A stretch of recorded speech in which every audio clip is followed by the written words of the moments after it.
మన ఆశాజ్యోతి ముద్దు బిడ్డ పేదల పెన్నిది మన గౌరవనీయులైన రాజశేఖర జగన్మోహన్ రెడ్డి గారి మరి ముఖ్యమంత్రి.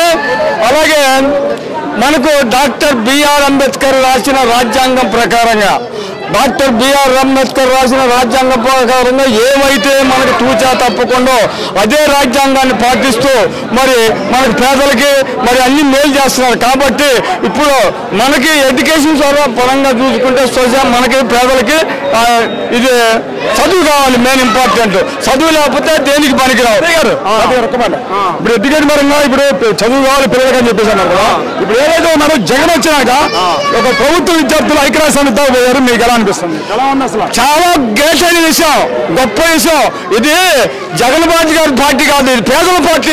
ఇది మా party. SC ST BC minority మొత్తం నీ పార్టీ అది. కాబట్టి జగన్మోహన్ రెడ్డి గారు చేసిన ఫలితాలు ఏదైనా కానీ ఈ రాష్ట్రానికి చిరస్థాయిగా నిలిచిపోతాయి. అలాగేందుకు 400 కోట్లు పెట్టి డాక్టర్ బిఆర్ అంబేద్కర్ రాజ్యాంగాన్ని పైన అమ్మవారు కింద కమ్మవారు, పైన అమ్మవారు కింద అమ్మవారు రాజ్యాంగం అక్కడ డాక్టర్ బిఆర్ అంబేద్కర్ రాసిన రాజ్యాంగం ప్రకారం ఆయన విగ్రహాన్ని 400 కోట్లు పెట్టి ఒక నడిపట్టులో విజయవాడ సెంటర్లో కట్టించంటే ఏ మగవాడైనా దమ్మున్నాడు ఎవరైనా లేదంటే అది జగన్మోహన్ రెడ్డి గారు అని నేను నిరూపిస్తా మరి కావాలంటే.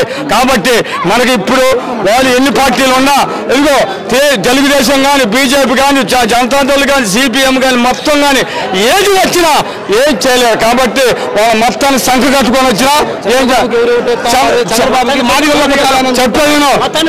చెప్పేది చంద్రబాబు నాయుడు గారు ఏమన్నారంటే ఒక ఎస్సీలో పుట్టాలని అనుకున్నారని అన్నారు.